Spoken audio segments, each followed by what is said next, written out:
Diaries of a Madman. By What Must I Do? Chapter 139. Row row row your boat. When I got out of the shower, Taya was waiting in my room. Her eyes were fixed on the bloody armor on the floor until I walked in. What happened? She immediately asked. Shit hit the fan, I said with a shrug. Same as usual. We had to fight some duels, I had to beat the shit out of Perts, then we had to kill half the village to get back to the ship. It was fun. But not really. So how was your day? It could have been better. You didn't get hurt? Not particularly. The fall didn't hurt you? She shook her head. I think Twilight may have gotten hurt, though. I was with her when we did. What caused that? A very bad error in judgment on my part. I spared someone that I should have killed. Now we don't have a rudder and we don't have a balloon. The elementals are ferrying us to the ocean and they might have to take us the rest of the way, too. But we got Perts out alive, even if he's pretty badly fucked up, so at least there's that. Can you go find all of Twilight's friends and fill them in on what's going on, if they don't already know? And tell them they're free to go on deck for now, but head back below immediately if we get attacked. I don't mind, Daddy. But I think Applejack and Rainbow Dash might be busy. Then don't interrupt them. Twilight and Rarity should already know. Just let people know what's what. Alright. Where will you be when I'm done? I need to drop my armor off to have it looked over, then deal with Perts, and then I'm finding Doppel and continuing a discussion. When I'm done with all that, I'll be back here. Okay, Daddy. I'll see you when you're done. She hopped off the bed and walked out, brushing softly against me when she passed. Thankfully, she had the decency to pull the door shut behind her so I could get dressed without pervs trying to peep on me. When I was done with that, I stuffed most of the armor in a bag and carried it down to the smithy. As much as I was initially against the idea of a mobile blacksmithing room, I'm really glad I let Watcher make it happen. The place was useful and if Jack ever finished his golem, I figured it would quickly pay for itself. Smiles was in there, hammering out new bolt heads. The explosive rounds were irreplaceable without stuff we didn't keep on hand, but they could start working on replacing the normal ones. He was too absorbed in his work to look up when I entered and I didn't want to risk interrupting him, so I waited until he quenched the bolt he was working on to ask, "Got a minute?" He rubbed his forehead and turned around. Yeah. What happened out there? Perts had to be convinced to come with us. And the villagers had to be convinced to let him go. I made a bad call and we suffered for it. But none of us died and none of us got seriously hurt, so whatevs. My armor did get banged up, though. Can you look at it whenever you get done with this stuff? He set the hammer down. I can work on it now, if you need it. We can outsource labor for these bolts whenever we get to a friendly port for a few days. Take your time. If I actually end up needing armor, I'll use the carbon nanotube set. It's stronger anyway, just less imposing. And thanks for the help today. You guys probably saved everyone from that elephant. I could have tried to kill it, but my sword isn't long and I didn't have the Naga's ridiculous strength or size. And if the elephant had gotten past me, he would have trampled the others while they were distracted. Happy to help, but all I did was move the crank where Jack told me to. I shrugged. Well, I was going to give you a hug, but if that's all you did, I can give it to Jack instead. Where's he? The poor guy actually looked really disappointed, so I almost felt bad about lying. But he kept talking anyway, so I figured he'd get over it. On deck. He's checking over the ballistas and helping with the mess. Then I'll leave him to it. I'd probably get a nasty sunburn really quickly out there, without the balloon or something covering me. Do you know how his golem is coming along? He shook his head. He doesn't tell me much about it. I don't think he tells Aniponi much about it, actually. He doesn't. I also don't really care, as long as I know it's coming along. I can't imagine he's too happy about all the distractions. He's not. But I am. Being in that book for so long can't be healthy. It's not. The lady inside is creepy and insane and the rules there are different. Shit's weird. But whatever. Fix this armor up when you can and leave it in my room if the door's open. It's not a rush. He nodded. Yes sir, I'll get it done. I left before he could walk over and grab the bag. After all, I didn't want to hear him bitching about it still being covered in blood. When I got into the hall, one of the soldiers was walking past. Do you know where Pertz is? I asked him. In the cargo hold, sir, he said. He's got a full squad guarding him and I think Zecora and Cod are also with him. Is he awake yet? I don't know. He looked hurt really bad, so I doubt it. TCH, yet. Bastard put up a fight. Guess I'll go find out. Thanks. He nodded and I went on down to the cargo hold. Sure enough, a full squad was sitting on some of the boxes there. 2 were playing dice and the third was watching Cod and Zecora. Or rather, I noticed after a moment that he was just staring at Cod's ass. I couldn't blame him, since it was a very cute ass. Cod was just standing over Pertz with her arms crossed, waiting. Zecora was digging through a bag of ingredients and muttering. The hole in the ship was to our right, on the bottom. I had a feeling that if the elementals hadn't saved us, this ship would probably have been lost forever, along with all or most of us. And Pertz was lying on the ground out cold. His legs were all tied together, his neck was chained to a hook on one side of the ship and his tail was chained to a hook on the other side. The fur was burned off most of his chest and back, his horn was cut off, there was a patched up hole in one of his shoulders, and he had a black eye. One of his ears had been sliced apart and my ring was placed in between the cuts.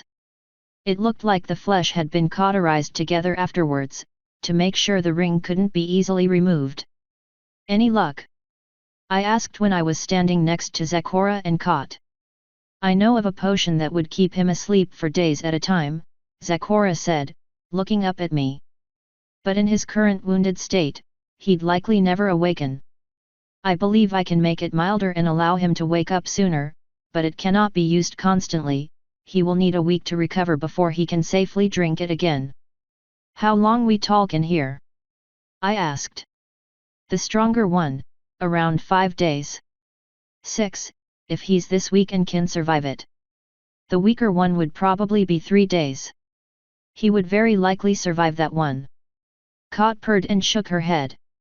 We went through too much trouble to take him alive for him to only very likely survive. Gotta agree with Cod on this one, I said. Celestia wants him alive and he looks like absolute shit. Kinda forgot that potion made Spike super hot when I asked him to hold this bastard. He will survive these wounds, right? Zecora waved a hoof. His wounds are easy. Nothing we did is fatal. Just very, very painful. He will likely wake up screaming. Ugh! Bastard! At least we can gag him. I'd rather not hear his annoying voice again anyway. Alright, so potions aren't an option. The ring should stop him, but I don't want to risk the ship on a should. I might be able to use dream magic, but we don't know what side effects that has. Flo spoke up using my mouth. One of my sisters can keep him asleep, Nav.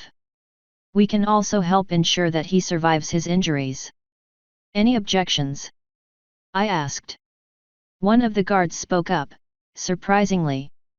Can these things leave a pony's body, sir? If they're stuck in him forever, it might affect them if he gets sent to Tartarus. Nah, they can leave at will, I said. That won't be an issue. I have a concern, Zecora said. This stallion is insane and his will is strong. An elemental might find herself seeing things his way, if she is sympathetic enough. What about 3? I asked. If they had each other to keep themselves centered, it wouldn't matter. And that's definitely possible. Zecora nodded. I believe that would be acceptable. hopefully. All right. Anyone else? They all shrugged. Flo, would you kindly ask around and see who wouldn't mind being a host to an evil dictator? As soon as I finished asking that, 3 bursts of water flew up out of the hole in the ship and landed near us. They all immediately zoomed over to Pertz and flooded into him. Guess girls really do have a thing for bad boys. Flo slapped me in the back of the head, of course. Once the elementals finished doing illicit things to his body, it immediately started healing.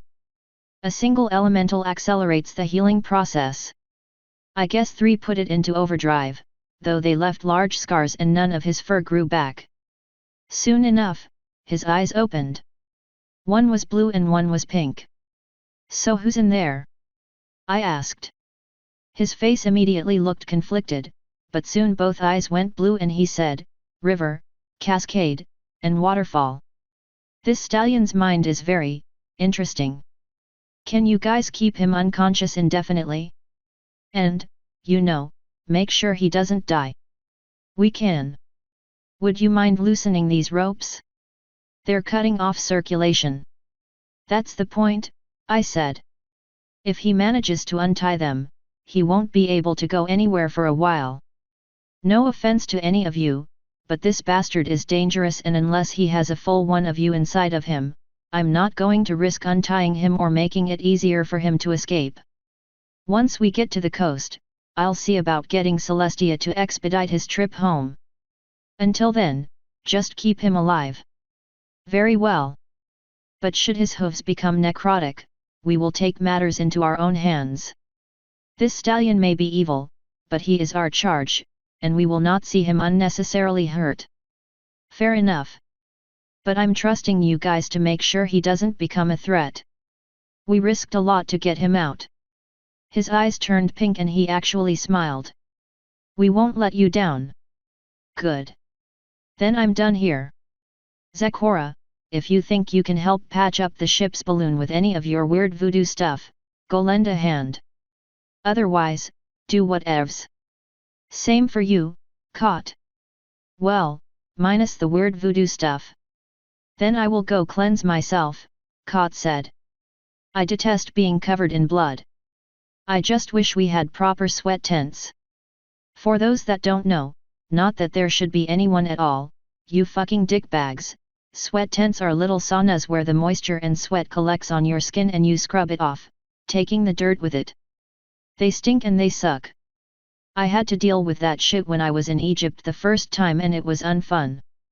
I had no idea why cats liked them, since it didn't work very well on fur. At least we got her to stop licking herself in public. I believe I can assist with the balloon, Zecora said. Though it will likely be too badly damaged to do much until we reach a port. Have some faith in Rarity. She's mostly useless, but I've seen her work miracles with fabrics. And between her and Twilight, we can hopefully get something patched together that'll let us get to the skyport in Canterlot instead of stranding us in fucking Europe for a week. Perhaps. Honestly, I kinda doubted it too. Either way, the 3 of us left the guards to their charge. Zecora went up to the top deck, Cot went to her room, and I found Doppel in her room with the door open. The maid outfit was on the bed and she was staring at it and stroking the hem. She looked up when I entered, but no kind of expression came on her face. What happened with the ship? She asked. The balloon got fucked. We just had to kill a lot of people. It was pretty bad. I don't suppose you'd wanna do lewd things to me. She looked back down at her uniform and sighed. Not now. God damn it, I didn't actually want to continue this right now. Do you need a hug? I don't know right now. I stepped in and closed the door behind me, but didn't make any further motions. After several more seconds, she sighed again and looked up at me. When you brought that rogue changeling home, several things went through my mind. One thought was, how can she just turn her back on the hive like that? It's our home. It's where our loyalties absolutely must lie. Doppel, home is where you make it, not where you were born. She looked back down at the outfit. And when you married that changeling to the pony and I found out she decided to stay in Equestria forever, I thought the same thing, but I was starting to see the merit. Her eyes met mine again and it looked like they were watering up. Chrysalis cast me aside, Nav. I was loyal to her and she told me to be your slave. And I obeyed without question. I hated it at first. It seemed like the worst assignment ever. But disobeying never crossed my mind. Because you were loyal, or because you were afraid? She fell silent and looked to the window. After half a minute, she softly continued, I met a changeling in Canterlot the last time we were there. He was a royal guard. And he was openly and publicly a changeling. Once again, her eyes returned to mine. He taught me that we don't have to be afraid of Chrysalis anymore. And now that we're out of the hive, we don't have to obey her anymore. You're damn right you don't. I told you that a year ago. She shook her head. You told me that, but I didn't understand until just recently. That royal guard has contacts all across Equestria. He told me that changelings are defecting in droves. Chrysalis has lost at least half of her spies across just Equestria. From what he learned, 1 or 2 disappeared after they were poorly received, but almost all of them were accepted in their communities and then denounced Chrysalis. What you did by helping that changeling get married enabled dozens of us to come forward. I had a feeling that would have some kind of consequences, but I wasn't expecting that. None of us were. In the hive, the story is the other way around. Rumors about pony lynch mobs that attack those they discover are common. Same for all the other races. Well, most of the other races were probably accurate. They were. I was undercover in Griffonia one day and one of our other agents got caught. They strapped her up in a public square and let everyone do what they wanted to her, then publicly boiled her alive at the end of the day. Jesus! But that's starting to change. I feel safe now. Safe in disobeying her. Safe in leaving her. I don't feel like I need the hive anymore. Going back there recently just cemented it. Nav, the hives are awful. And Chrysalis is evil. You should have let Celestia kill her. The changeling race would be better off without her. Chrysalis is the one that wanted me to help those 2 changelings get married, Doppel. And she's trying to change for the better. She very much regrets what she became. But until she does manage to turn her life around, she is still evil. Incredibly so. And she did mention wanting to bring you to the hive to recondition you. She gripped the bed tightly. But she decided against it. She's lying to you. I walked over to the bed and sat next to her so I could put a hand on her back. It doesn't matter if she is or isn't, Doppel. Not right now, at least. Evil or not, she won't hurt you. She won't hurt any of the changelings that jumped ship. You're safe to be you. You're safe to do what you want. And while you'll always have a place on this ship, you're safe to leave it and find a place somewhere else. I'm not going anywhere, Nav. And I know that if I'm on this ship, I have to follow your orders. But from now on, I'm doing it because I want to, not because Chrysalis told me to. She isn't my queen anymore. And I'm done wearing this awful outfit. What if I order you to? I slowly asked. She smiled sweetly and then started tearing it up. When she was done, she looked over to me with a happy grin. Then I'd tell you to shove it up your ass. I scooped her up in a hug. Good answer. I was getting tired of French maid anyway. How about nurse? Or maybe schoolgirl? If you keep this up, I'm turning into Taya when we're in public and demanding you to fuck me. And if you started spanking me, I'd only beg you to do it harder. You are sick and twisted and I love it. So what are you going to do with your newfound sense of freedom? I dunno. I've never been free before. She finally hugged me back and we sat there for several long and awkward seconds. So what do you do with your freedom? Whatever I want, mostly. You know, topped with an unhealthy dose of doing whatever Celestia tells me because she can make my life absolute hell if she wants. You could find someone to date, fall in love with, and maybe have kids. Don't know if you're really into that. No, I hate hatchlings. I might be willing to adopt, but probably not. I guess I don't really know what I want to do. Well, you're welcome here until you figure it out. Your talents are really useful. And I don't just mean that thing you do with your tongue. To answer that, she stuck that same tongue into my ear, making me squirm. She sucked it back in with a giggle and said, I know what you meant, silly. But you haven't had much for me to do lately. Yeah, these last few encounters have been real shit shows. In general, I'd much rather have your services than Kot's. Avoiding a fight is usually better than instigating one. You know, you could have used me today. Maybe.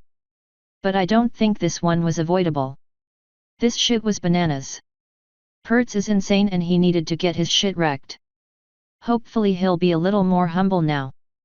But if not, whatever. We'll deliver his ass to Celestia and he'll no longer be our problem. But I'm hoping to find more jobs for you in the future. Having a purpose is always nice. And I think I'll try to cut back on the mindless sex.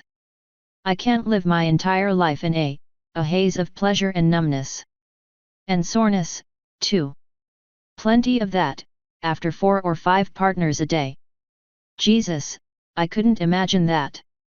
One particularly rough stallion was enough to leave me sore for a full day. And the full orgy of changelings also left me walking funny for a little while. Anyway, if you've taken to abstaining, I think I'm going to go find Pinky. I always feel hollow after a battle and getting filled up helps.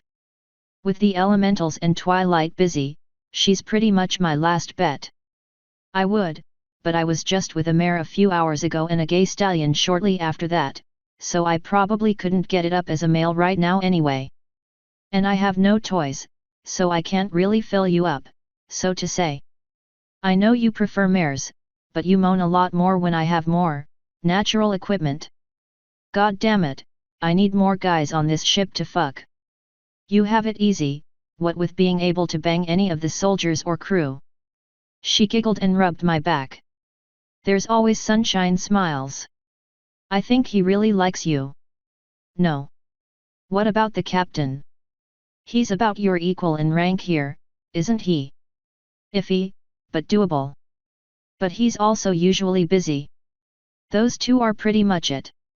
Jack wouldn't be interested, I'm not interested in Spike and I honestly shouldn't do anything with him anyway, and the rest are married, too far below me, or also not interested. It's lonely at the top, I guess. Well, there's Twilight, at least. I know she's interested, given the questions she's asked me about you. That gave me pause. She was asking questions. Yeah. About your fetishes and what really gets you off, mostly. I thought it would lead to something funny, so I told her everything. I really need to choose my servants better. She's been experimenting. She doesn't know much about sexuality and has been trying to discover herself, so to say. There's certainly advantages to having sex with her, but there are also downsides. But she's also busy and currently without magic. Anyway, I guess I should just head back to my room and lament not being pretty enough. I'm sure you have more moping to do or something. She didn't let go when I did, though.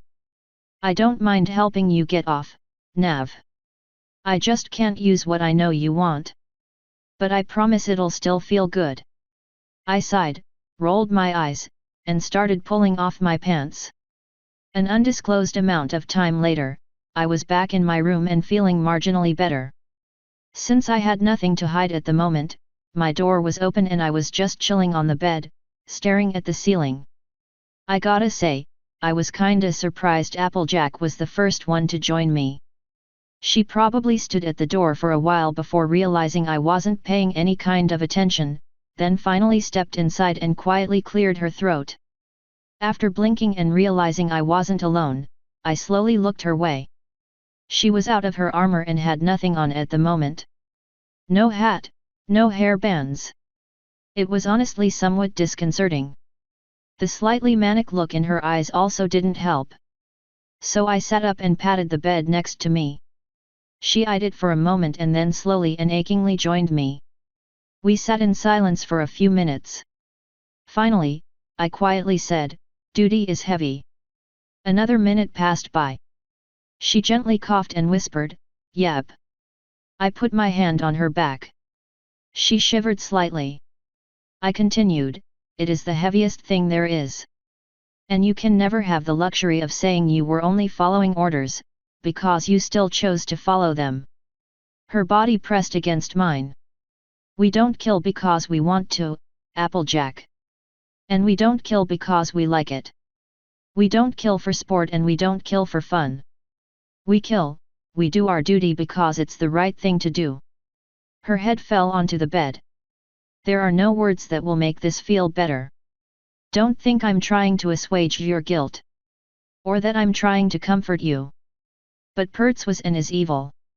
He needed to be brought to justice. And those villagers were an obstacle in our way." She sniffled. "And God help us both, but we'll never forget them. You more than me, I know. My first still haunts me. I can still see his eyes, feel his spastic movements. It's not something you forget. The pain dulls with time and it stops hurting as much when you do it more." It was quiet, but I heard her crying. I started rubbing her back. "But the pain is good. It reminds you that you still care. It reminds you that you're still normal. It means you can still go back. It sucks, I know. And you'll remember it in your dreams and you'll remember it when you're trying to eat and you'll remember it when you get home and you'll remember it when you fall in love and you'll remember it until you die." It was no longer quiet. That back rub turned into a hug. Being a predator helps for me, I think. I have the ability to disconnect. I don't have to think about it in terms of killing a person. I just think of it as stopping an annoying problem. I still think about it sometimes, but for the most part, I don't feel sad about it anymore. At least she hugged me back, though it was uncomfortably tight. "I know you don't like me, and you have every reason not to. You have an inordinately good lie detector and everything about me is a lie. But that means you should know that I'm telling the truth here. Unfortunately, the truth isn't very comforting." Rocking back and forth seemed a little unwarranted, but I wasn't going to deny her anything at the moment. "But the real truth is that you did your duty. You did it well. You followed my orders and you followed them well. And those orders made you do something unforgivable. But it's not too late to take that armor off forever, Applejack. Absolutely no one here will say a word. We aren't hurting badly enough for troops for me to ask you to compromise yourself." Silence fell on us once again. It took her some time to stop crying. When she finally did, she let me go and slid off the bed. She stood there for several long seconds before walking to the door, where she stopped again. Finally, she turned her head to me. "Duty may be heavy, but I'm strong." With that, she walked out. Flo sighed in relief. "You handled that so much better than you handled Twilight." "I know, right? Though a little bit less is at stake right this second than when I had to help Twilight." "True. But when she tried to talk after the fact, you pawned her off on Aqua." "Fair point. I guess it's that whole trying to change thing I'm doing, or something." "Good." My next visitor was Spike, who was grinning and holding a plate. He casually leaned against my door frame. "Yo Nav, you hungry?" "Not particularly," I said to the ceiling, since I was back to laying down. "But I know I should eat." "Is the kitchen chick working?" "Nah, Sunny's on deck. Gilda made this." That actually made me look his way. "Gilda?" "Yeah. She's a pretty good cook, actually." "I know. She re-taught me how to cook meat." I finally sat up. But it was a bitch and a half to get her to. I'm surprised she actually decided to cook. He chuckled and shrugged. She made a bet. First one to finish cooks. I won. So yeah, I decided to take your advice. Cool, cool. Which advice, again? His brows, or what would be his brows, if he had hair, furrowed, then the look of confusion disappeared. I forgot that you don't remember any of that. When you were out of it, you told me to tame her. I figured, you know, she was into it and it would probably be fun, so I went for it. And, you know, actually went for it. Neat. I'm too ugly for even Doppel, so I've just been in here, alone. Hey. So yeah, you hungry? Good, he doesn't want to fuck me anymore. Yet. He walked the rest of the way in to hand me the plate. Unsurprisingly, it was just meat. Gilda didn't seem to like cooking anything else. Or maybe she didn't know how to. Spike started to walk out, so I said, hold on. He turned back. What do you need? We just killed a lot of people, Spike. I know you're more of a predator than me, so it probably doesn't affect you the same way, but if you ever need to talk, talk to me. If you let stuff like that brood inside of you, it'll sap away at you. Trust me, I know from experience. The following silence wasn't exactly the most comfortable thing I felt that day. Which is saying something, given that I just got done fighting. Finally, he shrugged and said, I think I'm okay. Alright, cool. But if you're lying because you don't want to disappoint me or make me not want to rely on you, not cool. He shook his head. No, I really think I'm fine. It felt good. Before that duel, I was worried and scared. But after that, I knew. I knew that it was right. And I wasn't worried or scared anymore. He fell silent for a few seconds before pushing the door closed. I was raised by ponies, Nav.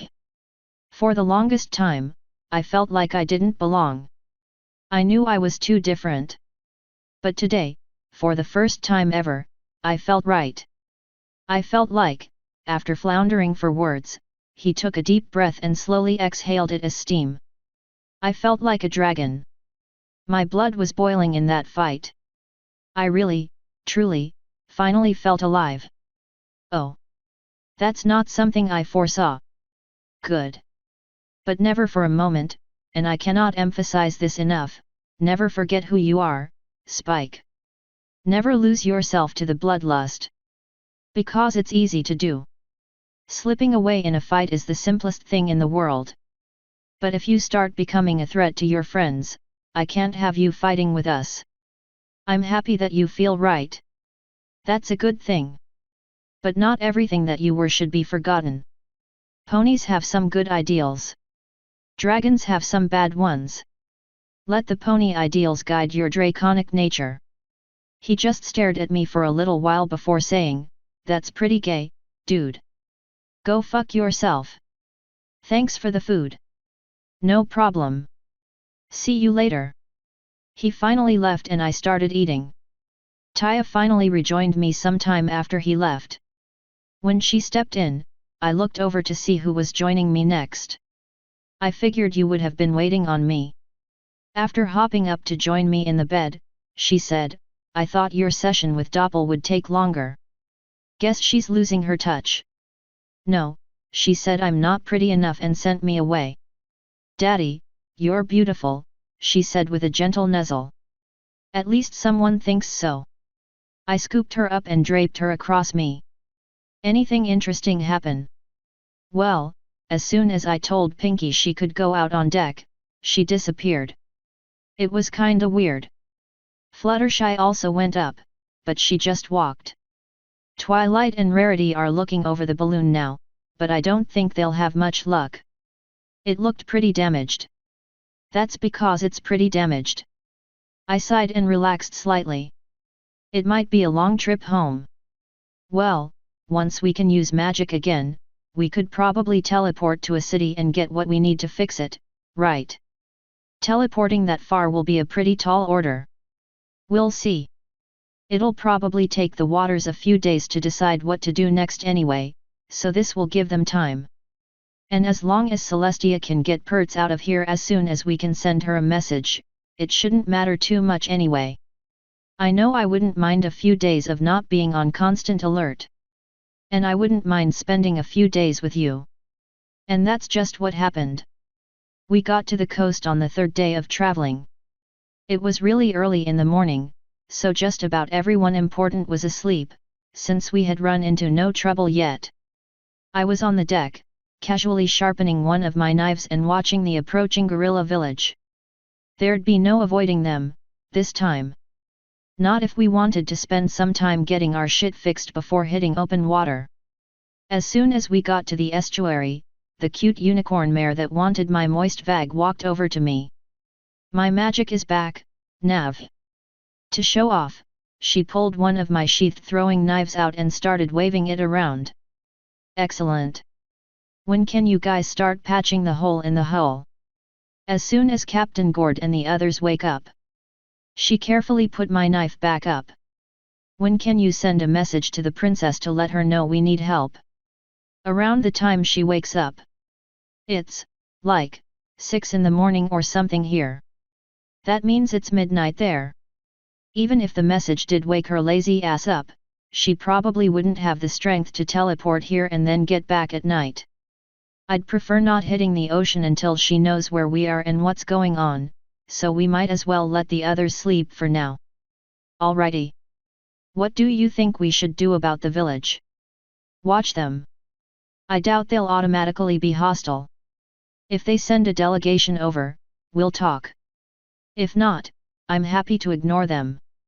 What happens if they try to kidnap you? Their village is right there. If they try anything, we can turn them into dust. Besides, that happened because of Brooke. Those monkeys didn't revere humans on their own. I see no reason why these guys would. She looked over that way for a few seconds before shrugging. I guess that makes sense. And wouldn't they want Pertz gone, anyway? Dunno. It might not affect them all the way over here. One of the guards we rescued happened to be on duty at that time and wandered our way when he heard us talking. Those villagers are harmless, ma'am, he told me. Well, to us, anyway. They have no interest in provoking the ponies. Think they'd try to talk to us if we sat next to them for a few hours? Probably. They might offer to trade assistance or wood for various goods, if they're in a decent mood. Silver knows more about them than we do, so she can probably tell you more. Well, if you can get her to come out of her room. I imagine she'll come out as soon as I stop sending food to her. But I honestly don't care about them or their culture. If they can be useful, good. If not, they can stay out of my way. I think we have everything we need to patch the hole in the ship. None of us know how to fix the rudder, so extra supplies are useless. And I really doubt they'd have what we need to repair the balloon, so they'd be worthless on that front. The guard shrugged. I just wanted to see her smile again. She's always happy to talk about something she knows pretty well.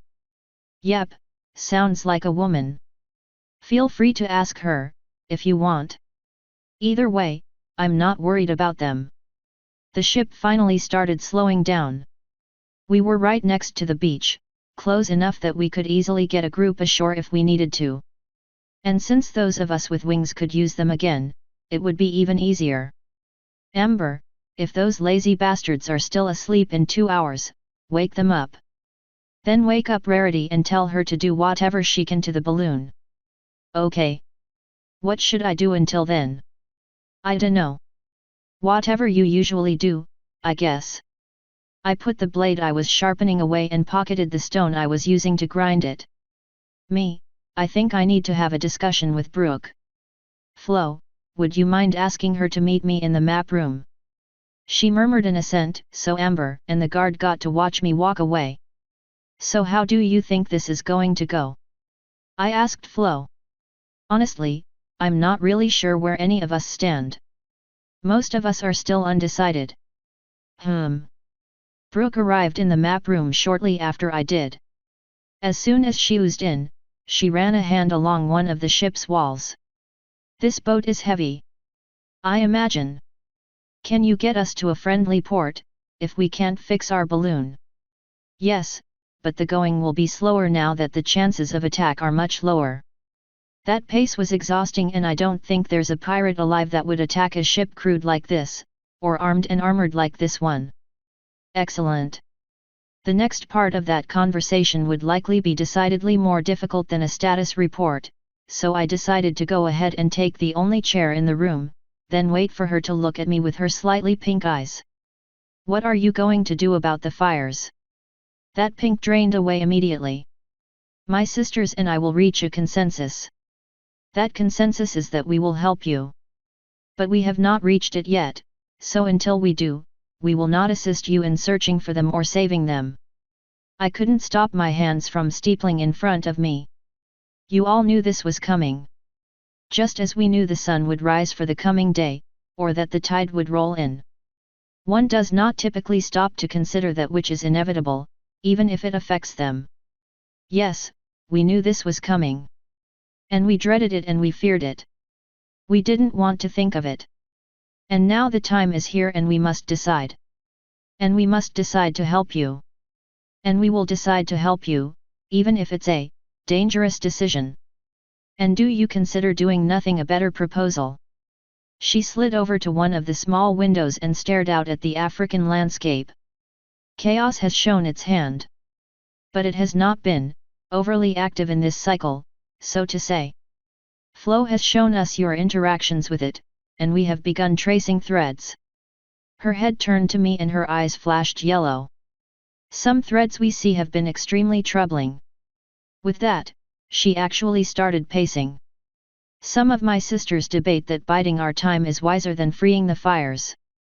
Ever since you convinced me to leave my home, however, I agreed that they needed to be free. Well, at least that's two of you. And I know Ari is down for it, so we can use her to find the bastards. But we'll need the support of all of you guys to free them, according to what Flo was saying." "That is correct, though we have ascertained that one is actually currently free.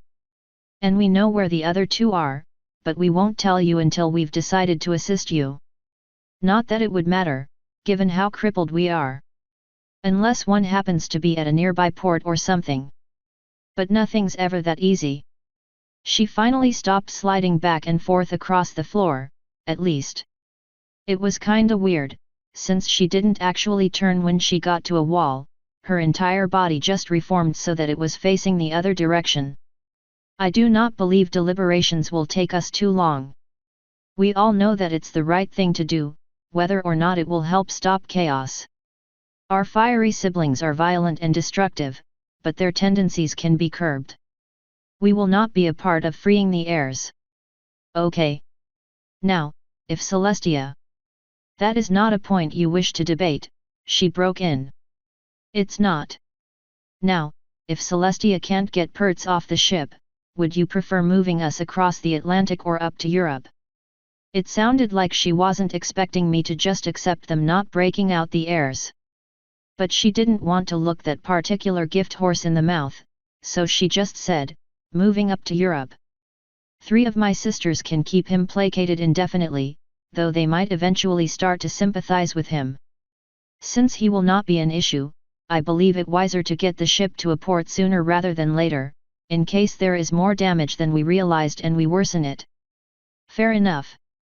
Can you guys actually get tired?" "Yes, though it's not as a living being would. That is another reason I'd prefer Europe." "Then that's what we'll do. And if she does teleport Pertz away, we won't even have to stop in Canterlot to head to the first fire. Which means no more pointless bullshit. As it turns out, I should learn not to open my fucking mouth." "Will she give us some manner of reward for capturing him?" "Man, I don't fucking know. It's not like you guys need money and I'm still hella loaded. I guess the crew could always use more." "We don't need money, but independence, perhaps." Her eyes flashed yellow, red, green, and then faded back to blue. My sisters and I have no desire to end up as a part of her kingdom. We are too used to ruling to be ruled and have no desire to be told what we may or may not do. I assume Flo told you some of my plans for the future. And her eyes flashed another set of colors, ending in pink. She has. I would be delighted to assist humanity in rebuilding from the ashes. I would not accept being turned into a slave. I believe none of us would. Her eyes flashed blue again and then she rolled them. Well, most of us wouldn't. In my experience, slaves rarely work as well as those that help you willingly and happily. But I can't dictate what other people will do. She finally smiled. That's a very wise statement. We will deal with the future as it comes. You are still undecided about whether you will attempt to bring humans back to life or not. It is understandable to be concerned with its possible effects on the world. You humans are incredibly unpredictable, though I admit to having known very few of you. I snorted. Well, according to the last ones I saw, I'm no longer human. So it's not really you humans anymore. She reached an arm across the room to press against my cheek. Being human is much more than looking like one, Nav. It's a mentality, a mindset. It's a way of thinking that's utterly alien to those that live today. Despite what you may have been told, you are very much still a human. Being human also means being exclusionary, and if other humans choose to exclude you, you become something else. I tried pulling away from her hand, but she moved her other one to my other cheek. Part of being happy is having a stable identity, Nav. You turned your back on being anonymous. You don't have to allow others to deny you your humanity. Man, people really like telling me stuff that I already know. Brooke, I'm really not down with all that Aesop shit. Or the whole physical contact thing. Those are both Twilight's shtick. She slowly pulled her hands away. I mean, I appreciate the gesture and whatever. Shows you care or something like that, I don't know. Either way, I ain't about that life. She looked at me for a few seconds before her eyes flashed orange, whatever that meant. You are not interested in bettering yourself, Nav? You don't care for healing your shattered mind. Well, I mean, I do, but like, you know, not like that. That shit's annoying, man. It feels patronizing. I see. And do you have a reasoning as to why? I shrugged. Perhaps I should have a conversation with Flo about what you do and do not find acceptable, and why. Flo actually took over my mouth to say, it feels to him like you're speaking down to him from an imagined position of authority instead of treating him like an equal. That actually seemed to take Brooke aback, though it did make some sense to me. Brooke took several seconds to process that before saying, when the wise give advice to those who need it, they speak from a true position of authority to one that needs help. Thankfully, Flo handled the rebuttal for me. When the wise are ignorant in other ways, they too need wisdom. It should be equally shared, not meted out like a pittance to those clamoring for succor. And the way you act is motherly, which he despises because it makes him feel weak and small. All right, this is starting to get annoying. And he's getting annoyed because I'm sharing what he considers his weaknesses with you. You fucking bitch. He also just called me a naughty word. Kill yourself. And told me to kill myself.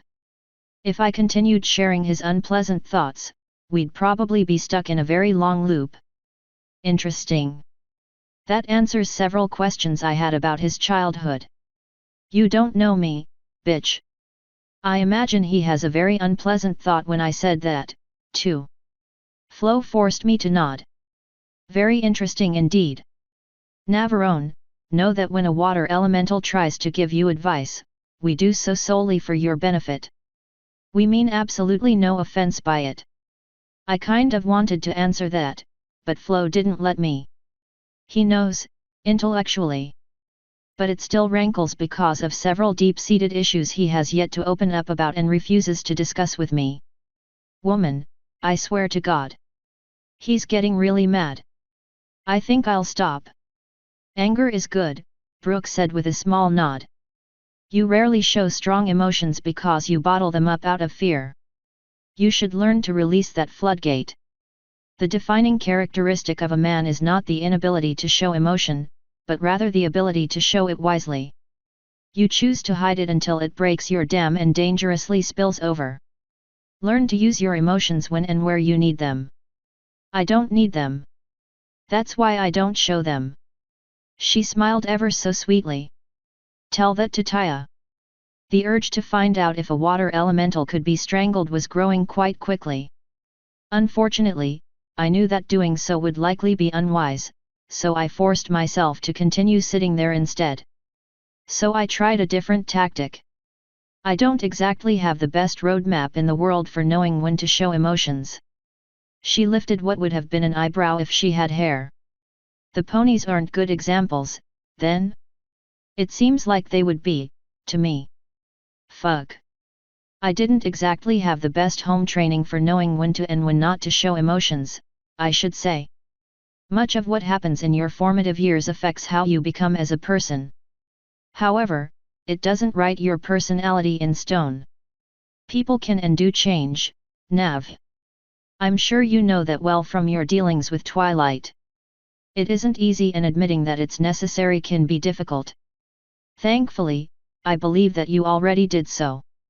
Now you just need to start attempting to live up to it. Ugh, can't I just do it tomorrow? Her smile deepened slightly. Alright, look, I don't like bitches riding my ass about this shit. Yeah, I do want to get better or whatever. But I can't just jump headlong into being something that I'm not. I want to feel again, but it's not something I can just force. It'll be gradual. So unwad your fucking panties and don't bitch about it. Reminders and helpful suggestions are not bitching, silly. They never seem that way to the person doing it. But that's the kind of shit that invites wife beating. When someone spends all day being shit on, sometimes they just want some time of peace. I do want to change, and I probably appreciate the help or whatever, but let me do me. Her smile cracked just slightly. I am unused to sitting by and watching, Nav. Usually, we take a direct hand in assisting others. I'm sure you'll manage. I stood and popped my neck. I'm heading back to the deck. Ask one elemental to keep the hole in the deck plugged.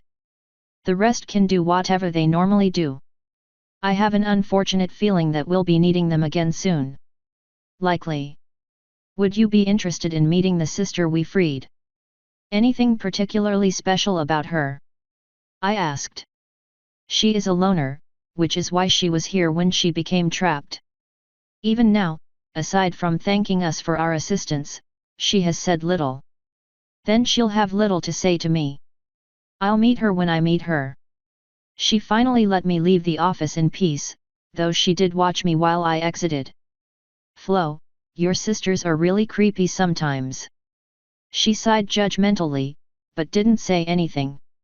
When I finally got back on the deck, the coastal village was stirring and the guard squads were currently changing over. Watcher and Spike noticed me at the same time, but Spike got there first. What do you want me to send to Princess Celestia? He asked. Nothing at the moment. She's still asleep. He blinked. But it's morning.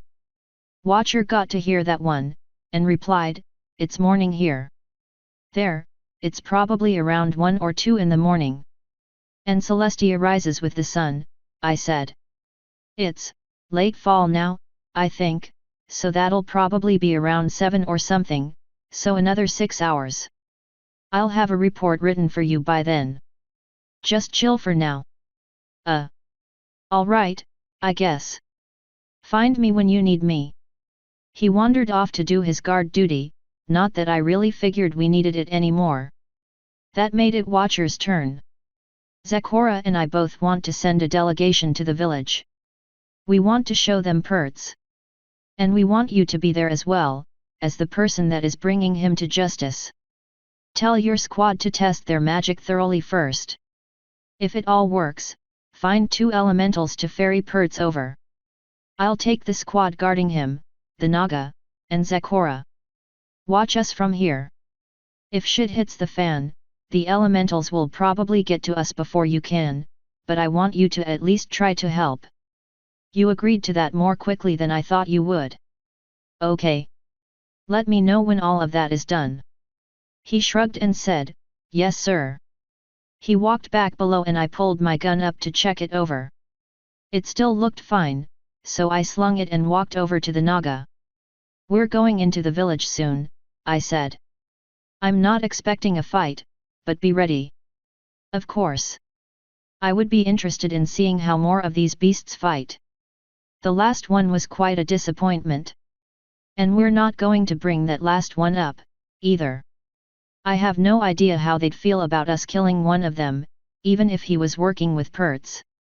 He made a rumbling noise deep in his chest before nodding. A wise decision. Some surface groups seem to take race loyalty too far, even for those who turned their back on the clan. Sometimes. I imagine Perts is gonna get shafted by the law, though. And then shafted by a bunch of horny changelings. We'll be leaving when Watcher gets his group ready. If you need anything else, now's the time to get it. I am battle ready, sister. Good. When I turned to walk away, Gord was standing there, waiting. Status. We've started repairing the hull. It should be ready within 5 hours. And unfortunately, Rarity says she can't do anything useful with the balloon. She could patch it, but enough of it was destroyed that even patching it wouldn't give us enough lift to get us back in the air, let alone keep us there. Fuck. Talk to one of the elementals and chart a course to the closest port in Europe that can fix this mess. I have an alternative, if you're willing to take a risk. There's a pirate capital. No. He nodded, smiling. Europe it is. I didn't really want to go back there anyway. I'll get a course plotted soon. Should we leave as soon as we get the hull fixed? Probably. We're sending a shore party to the village. Zakora's idea. It hopefully won't take too long. Alright. You want any of us to go with you? Nah. We should be fine. Hopefully they'll be happy enough to see Perts in chains that they won't think of doing anything retarded. He bit at the inside of his lip before shrugging. You're the boss. We'll keep an eye on you and teleport over if it starts looking bad. Works for me. Just don't forget that you're out of practice. He snorted. Not after what happened to Amber. I'll go check on repairs and then find an elemental. See you later, Nav. I nodded and he walked off, letting me finally pick a spot on the rail and watch the villagers as they watched us. A cleared throat from behind me got my attention, so I turned and beheld the purplest member of my crew. What do you need, Twilight? I asked. One of the guards told me you were going into the village, she said. Can I go with you? Sure. Stay close to me. If shit gets bad, back me up. And try not to offend the locals. You know the drill. Yeah. I'll try not to ask too many questions. Then let's go get ready. I have one more thing to grab. Okay. She started happily trotting below and I followed behind her, watching her tail bounce. What I needed to grab wasn't in my room, so I just followed her right to hers. When she got there, she grabbed a notepad and a pen with magic and then blinked. I forgot I had magic. I could have just teleported this up. Then she turned and saw me. Oh, did you already get what you needed? Not quite, I said with a small smile. When I stepped in and closed the door behind me, a look of concern flashed across her face. Do you remember our little deal? I asked. Which one? If I wear the plug, you have to wear a vibe once a week. Her face fell and her eyes opened wide. Well, it's been a long week and I had to fight a fucking battle wearing it, and trip balls with it in.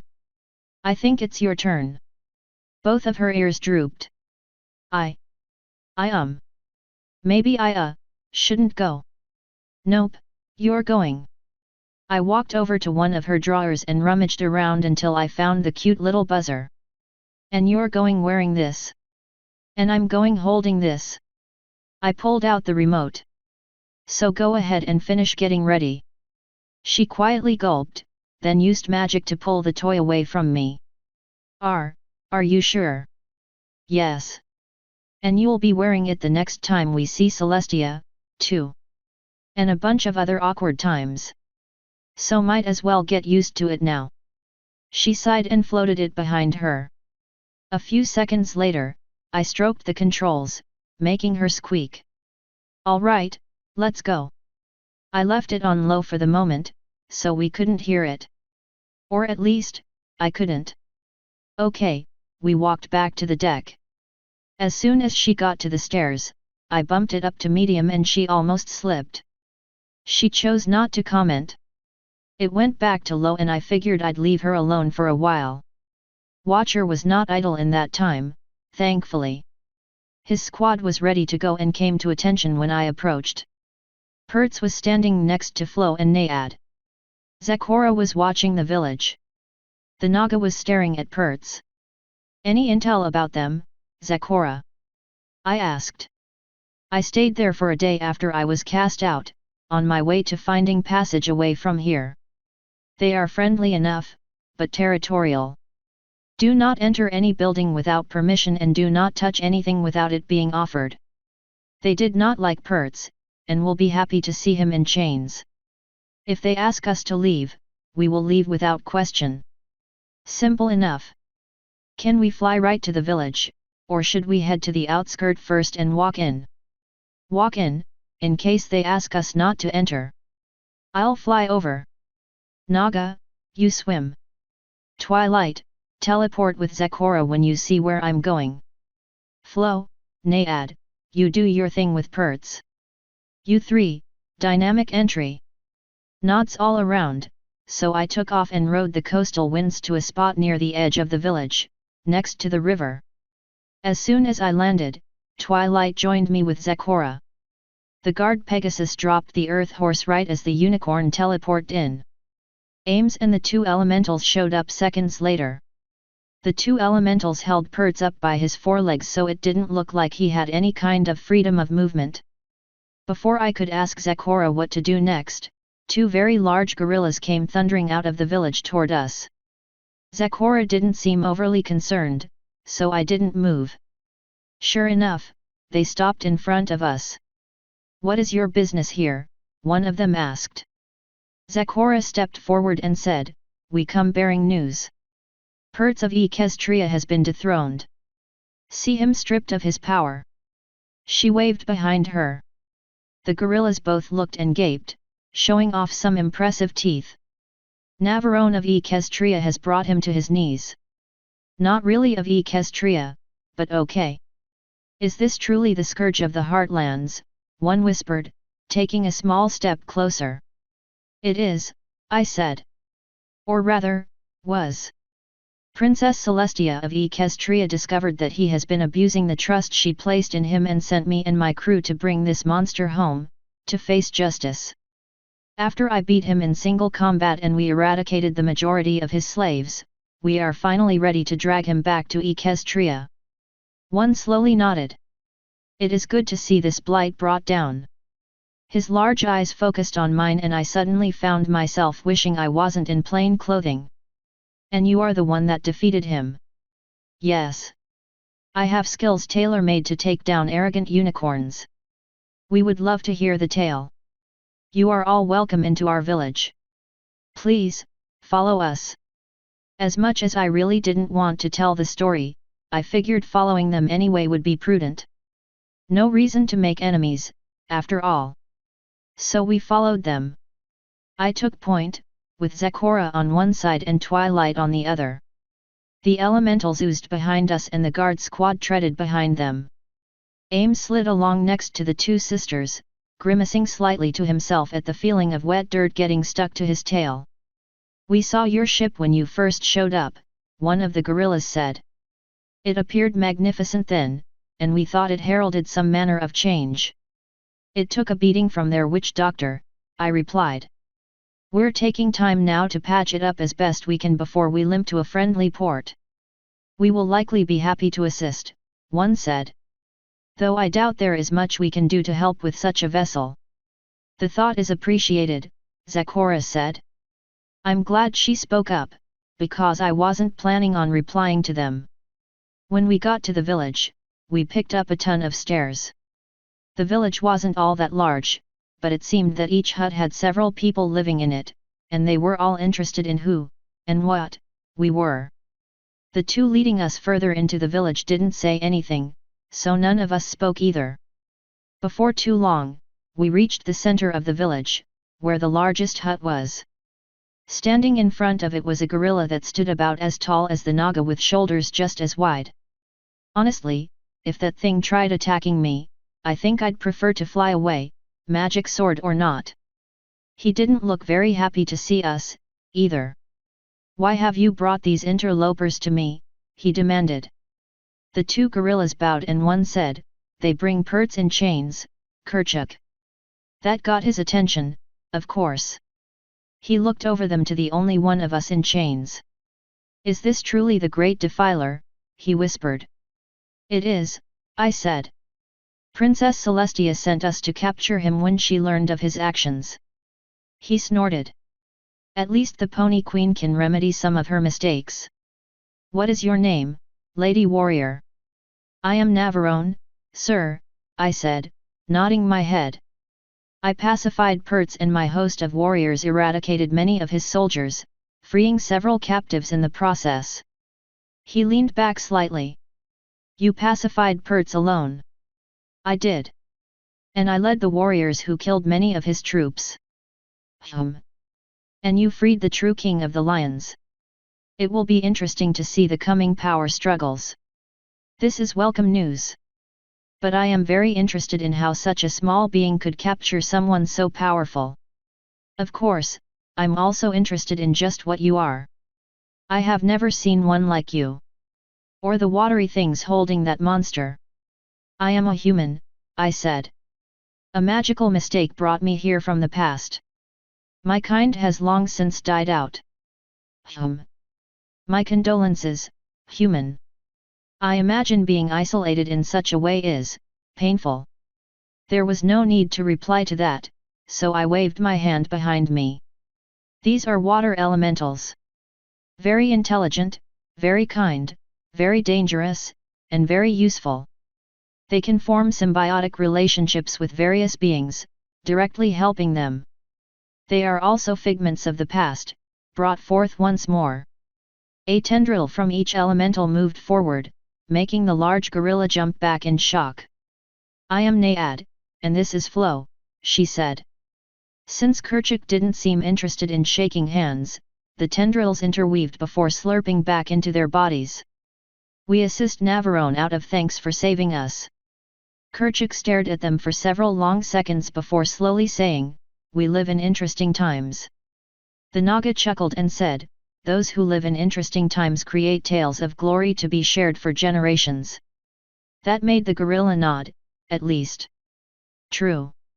And how the great kings in interesting times interact with those around them sets examples for those to follow. Would you be interested in telling the story of your fight, human? Well, I am no storyteller. I could tell you of the deed, but it would not be interesting. I really didn't want to have to talk about that shit. I am, Zecora quickly said. And I would be happy to. The big dude actually smiled. A story about a glorious fight told by a shaman. By all means. He looked at one of the fellows that led us in and said, gather the young ones. We are going to hear the tale of how Perts was brought down. I turned to the elementals and said, take him back to the ship. You're free to come back when he's secured again. They nodded and started leaving, dragging Perts with them. Why take him away? Kerchuk asked. He looks pacified to me. I didn't fly for 3 weeks, risk my life and the lives of all my crew, and nearly have my boat destroyed to come back empty-handed because he managed to slip away or we had to kill him because he started acting up. I'd rather have him properly secured. Wise. All of you, come with me. He started walking to the left. The dude had a pretty large gait, so we had to move fairly fast to keep up. It meant we got to our destination faster, though. It was a decently sized clearing in the village. A group of peasants was already starting to fill in the edges. From the look of it, they were expecting their storyteller to sit in the center. Sure enough, Zakora walked right to the middle of the group. She knew how to tell stories far better than I did, so I happily left her to it. Kerchak also went to the center. The rest of my group stayed on one of the edges. When enough villagers showed up, Kerchak slammed his fists on his chest a few times, then said, "Pertz has been defeated." The guerrillas all cheered and started banging their chests like he did. When they quieted down, he pointed at me. "This human warrior is the one that brought Pertz to his knees. She is called Navarone, and has delivered this land from a dark curse." The apes started whispering. I heard the word she several times. He plowed over the mutters. "Her shaman is here to tell the tale of the monster's defeat." I almost wanted to debate her being my shaman, but I did kinda tell her that she had a place on my ship until she didn't want it anymore. So I just sat on the ground while she started her, or rather, my tale. After a few seconds, Twilight sat next to me and the guards shrugged and joined us. My hand found its way unbidden to Twilight's back to rub it. The other hand found its way very bidden to the controller and I bumped it up, making her flinch and then lean against me. The big dude noticed that, but no one said anything. It wasn't an overly long story, but Zakora made the telling take half an hour. I kinda wondered how many days it would take to write, and out of boredom, I settled on 2 weeks as a decent amount of time. By the time Zakora finished, Twilight was very weakly grinding against the ground and it looked like she was gritting her teeth. The gorillas turned to stare at me, all smiles. When the main gorilla took the stage again, he said, "Truly, a hero has graced us. Thank you, Navarone. And many thanks to your host of warriors as well. Now we can live our lives without the fear that Pertz will come for us." Unfortunately, that was my cue to actually do something. So I stood, and bumped up the remote, and said, "It is always the duty of the warrior to protect others. I am happy to fight so that your village does not have to, Kerchak. And upon behalf of Equestria, I'm sorry that Pertz was even allowed to become so powerful. I hope that his transgressions will not color your opinions of Celestia too negatively." He snorted. "While we would all prefer him to have never appeared, it is good to see that the ponies can clean up their own messes. And while I would never give this prize to a pony, you are something different." "Something," he took a deep breath before smiling. "Special. Oh boy. On behalf of all of Africa, my village awards you the diadem of the conqueror, stolen from Pertz himself." He waved to his side, where a gorilla was approaching with a crown in one hand.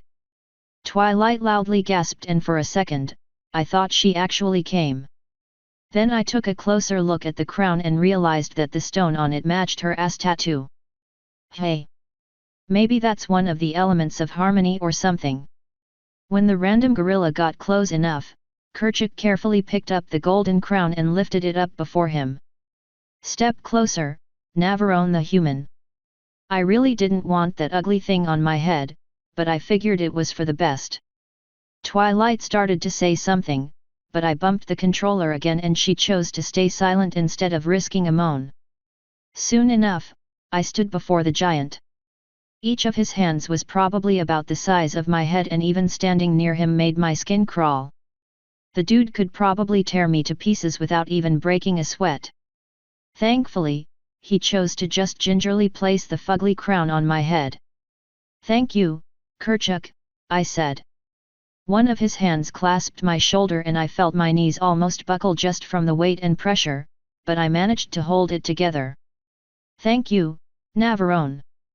You and your warriors are welcome in my village as long as you would like to stay. And if you require any aid fixing your boat, we will help as we can. I will ask the captain if there is anything we need that you can provide. I will also possibly send over traders, if you are interested." And one of my crew members would be interested in asking some of your people questions, if that would be permitted. We are happy to share our culture, he said, finally removing his hand. I will assign a guide to you, if one is needed. I think we'll be fine, I said. But my presence is needed back on the ship. I have skills that assist in keeping Pertz pacified and I need to be there in case he tries breaking free. Of course. If you or your crew has any need of my help, I should not be hard to find. It was a pleasure to meet you, Navarone. And it was nice to see such a kind village, I said with a nod. He smiled and very carefully ran a finger down my face, then started walking back to the center of the village. I kinda wondered what that meant, but I honestly didn't care. Zecora, do you need anything from them? I asked. Perhaps. I will need to check over my inventory. I believe Rarity would also be interested in perusing their fabrics. And the quartermaster will want to check over their food. Naga, you can return to the boat. Guards, stay here for now and watch over the ones we send over. They saluted. Twilight, feel free to ask all the questions you want. She gulped and forced down the pleasure, though she was still blushing up a storm. And Nav, that's the element of magic. I kinda figured. Can you teleport Zecora back to the ship? I'll fly. Her horn lit up and Zecora and I both appeared on the deck. That also works. I went ahead and lowered the intensity on the remote. Before I could go find the captain found me. It seemed to go pretty well, judging by your new crown, he said. Yet. If you have anything to trade, they said we're welcome to. They also said they'd be happy to help fix the boat, if there's anything they can do. I doubt it, but I'll head over myself to ask. I'll also bring my quartermaster. And I'm sure some of Twilight's friends would be interested. Yeah, probably. How's the repair coming? Well. Should be about 4 hours or so. Properly waterproofing it is time-consuming. I bet. I finally pulled the stupid crown off my head. I'll go find Twilight's friends. And I'll find my quartermaster. He went off to do his thing while I did mine. Since it was Twilight's element, I dumped the crown in her room then went to Rarity's. She wasn't in there, so I poked around until I found her in Fluttershy's room. We're next to a friendly village, if you guys want to go say hi, I said, leaning against the door frame. Rarity looked fairly excited about it. Fluttershy looked somewhat worried, since she's a little pussy. What are the residents? Rarity asked. Gorillas. Some of her excitement dripped away. They're friendly. Twilight's already over there and I left a guard squad. I figured you'd be interested in seeing their fabrics. Did they have pets? Fluttershy quietly asked. I dunno, probably. I wasn't paying attention. You two are welcome to go if you want. And feel free to spread the word around to anyone else that might be interested. Just, don't do anything stupid. Perish the thought, Rarity sarcastically replied. I am interested, at least. I shall pop over and see some of the sights. Can Anaponi go with us, or are you still worried about the ship being assaulted? Man, I can't imagine there's much that'll fuck with guests of the gorillas. Feel free to ask anyone to go with you. As long as I have one squad on deck and one watching Pertz, I'm happy. Excellent. Fluttershy, would you be interested in joining me? After spending so long cooped up in the ship, I'm sure you're feeling some manner of cabin fever. Getting out would be nice, she said, a small hint of a smile gracing her face. Are you going back, Nav? Nah. I'm not down with the hero worship shit and it seemed like it was heading that way. If shit gets bad, I'll head over there, but it should be fine. Oh, and before you leave, ask that chick we picked up to go with you. Silverquill or whatever her name is. The soldiers she had with her said she's depressed and getting out might be good. Happily, Rarity said with a nod. But I think I'll prepare her a quick hat before I ask her. It's quite bright out there. It really can't be good for the eyes. We'll probably be leaving in around 4 hours, so be done with the village around then. We shan't take long, don't you worry. Since she seemed to have things in hand, I went on back to my room and beheld Taya on the bed in one of my shirts. When she saw me enter, her eyes went wider than your mom's ass, but she didn't make any other movements. I chose not to comment and set my sword and gun down, then joined her on the bed. After a few seconds, she cleared her throat. I didn't say anything. She quietly removed the shirt, flew it over to one of my drawers, then sat on the bed next to me. After a minute of silence, I pulled out the remote and said, "I'll forget about that if you do me a favor." "Okay. Show this remote around and ask if anyone can figure out what it goes to. Tell them not to do any magic to it aside from holding it and not to take it apart. They can only play with the dials." "All right." She took the remote with magic and then spent a second fiddling with it. Do you know what it does?" "Yes." "Take your time, and bring it back when you're done." "Okay, Daddy." She walked out, her tail wagging. For some reason, Flo was giggling richly in the back of my head. 5 hours later, we were finally getting ready to go. The hole was repaired and it had been fairly thoroughly tested, everyone was back on board. Twilight was blushing up a storm as Spike confusedly messed with a strange remote, and my report for Celestia was ready to go. "Are we ready?" Gord asked when he found me on deck. "Not quite," I said. "I want to let Celestia know what's what before we get into the ocean, in case she can grab this asshole for us." "Well, we're ready whenever. Just let me know and I'll tell the elementals to cast us off." "Yep." I walked over to Spike, who had the controller up to his ear. It looked like it was on max and he was trying to tell if it was making a sound. "Spike, stop fiddling with that thing. I need you to send something to Celestia." "Hey? Oh." He pulled it away from his ear and said, "Taya just asked me to look at it. Do you think Celestia's awake now?" "Yeah." I held up an envelope for him. "If you would." He took it and sent it away in a blast of flame. "You figure that thing out yet?" "Nah. It's kinda interesting, though. I like puzzles." He started fiddling with the settings again. Twilight started walking over, a very strange look on her face. "Do you have any ideas?" "1 or 2, I said. But before I could lie, Twilight grabbed my arm. "A word, Nav?" she asked in a tone that brooked no argument.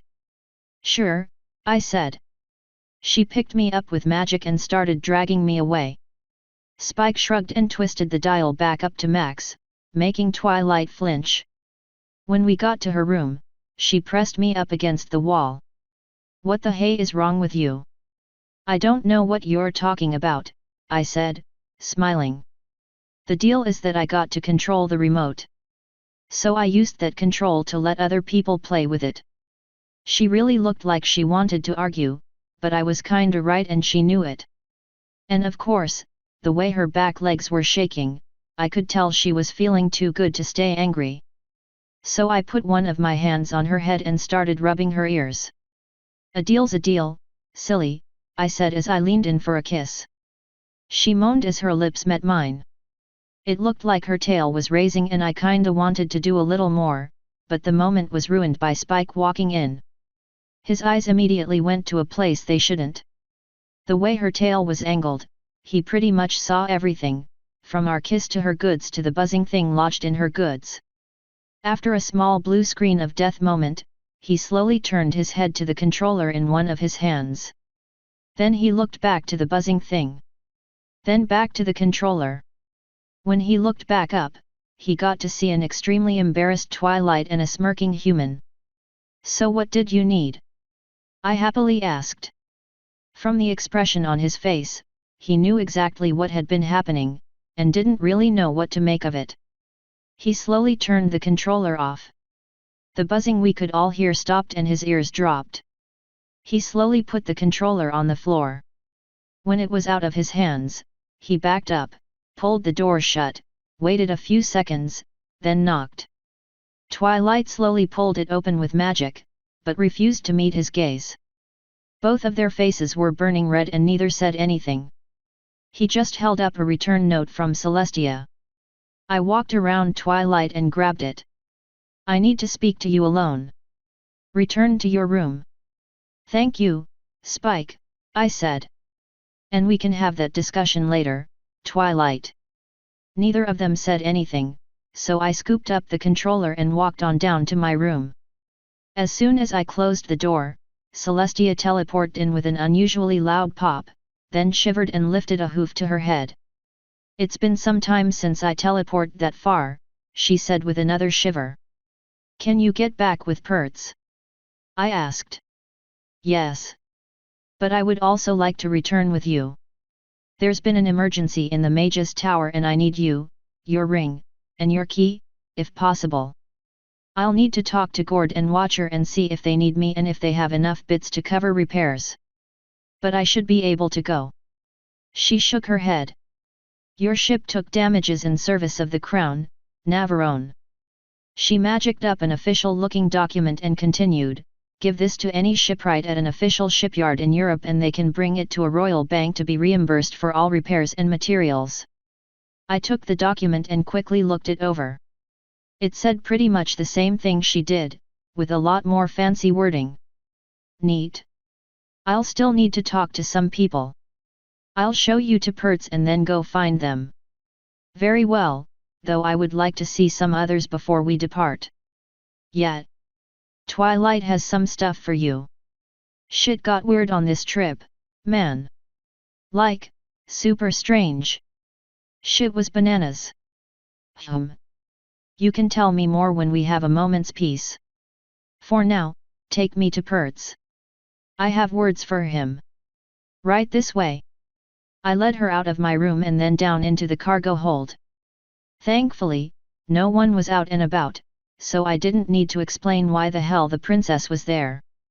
The one guard that looked up when we entered punched the other two, so they all dropped their cards to see who it was, then immediately gaped and started bowing. Celestia paid them about as much attention as one would normally give a trash collector, and focused all of her attention on the dude in the chains. It seems you understated your treatment of him, Celestia quietly said. That piece of shit didn't want to leave, I said with a shrug. It was worse, but the elementals patched him up. Do you still have his horn? Zakora has it at the moment, I said. She wanted to study it and I told her she could, as long as she didn't damage it. We will take it with us, though he likely will not have it restored. Is it possible to speak with him? Yeah, but I'd prefer if you waited until we're back in Equestria. This dude had what appeared to be true magic. He can fuck up your palace all he wants, but I want my ship to survive. Very well. I will converse with the elementals for a moment, then find Twilight. Alright. I'm gonna go find Gord and Watcher. She started talking to the waters, so I figured I was done there. My first stop was Watcher's room, since I figured he would be in there. Sure enough, he was, though he wasn't alone. The door was open, so I didn't feel too bad walking in on him and Zakora. They also weren't doing anything lewd, thankfully. What do you need? He asked as soon as he saw me, cutting Zakora off mid-sentence. Celestia teleported in and needs me back in Canterlot, I said. She also gave me a voucher to get the ship repaired for free. Do you need me for anything at the moment, or am I free to go back? I believe we can handle Europe, sir. It's best to keep Celestia placated. But if she just wants you there as a booty call, I am going to be very disappointed. Agreed. And Zakora, she wants Pertz's horn back. I shall leave it next to him post-haste, she said, sliding off the bed. My next stop was the deck, where I figured Gord probably was. Sure enough, he was talking to two of his crew members when I got up there, but stopped when I got close. Are we ready to go? He asked. yet. But Celestia needs me in Equestria. She also sent me this. I passed him the free repair document. As he started scanning it, I said, money for repairs shouldn't be an issue. If they try to refuse this thing, either find a different shipwright or send word through Spike. You got it, Nav. I'll send word when we start heading back to Canterlot to pick you up. Works for me. I hate that fucking city. You need anything else? Nah. This should be plenty. I think we can handle getting a ship repaired. Good. Then I need to talk to Taya and then get ready. He nodded and I walked over to the front of the ship, where Taya was staring at the ocean. Her horn was lit up and when I got next to her, I could see that she was lifting water up and tying it in knots. She heard my footsteps approaching and turned around with a smile across her face. Bad news. That smile dipped slightly. Celestia needs me back in Canterlot. That slight dip became a large dip. I'll probably be leaving as soon as I get my stuff ready. Can I go? She asked. She's either in the cargo hold or with Twilight right now. Go ask her. She's here. Yet. Teleport in to get me and Pertz personally. I need to go start packing. Let me know what she says. Of course, Daddy. She started purposefully trotting off. My next stop was Pinky's room. Thankfully, she was in there, drawing in a coloring book. She looked up with her typical smile when I walked in. Can you do something for me? I asked. What do you need, old buddy old pal? She asked, hopping up. I held up the remote. This goes to a vibrator in Twilight. I need to go to Canterlot and I won't have time to play with it. Can you tease her for the rest of today and give the remote to her tonight for me? The typical smile on her face grew and she snatched the remote away. I'd love to. She jerked the dial up and sighed in joy. This is gonna be the best. Enjoy. I'll see you later, Pinks. Before I could escape, she hugged me. See you later, Navi. And just like that, she let go and went back to coloring, though she had the remote sitting next to her. I finally went to my room and started packing. I had no idea what I would need and my armor wasn't repaired yet, so I packed the carbon nanotube armor and several sets of clothes. I also grabbed the key and panicked about the ring for a moment before remembering that it was still embedded in Pertz. By the time I got ready, a glum Taya joined me. She said no.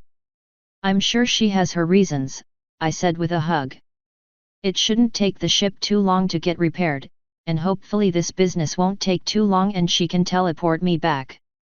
Taya sighed and returned the hug. I'll miss you, Daddy. Just promise me that you'll stay safe.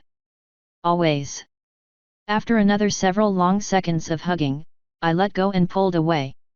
Where is she now? With Twilight. Then that's where I'm going. I'll see you soon, Taya. She didn't reply, sadly. I found Celestia right as she was leaving Twilight's room.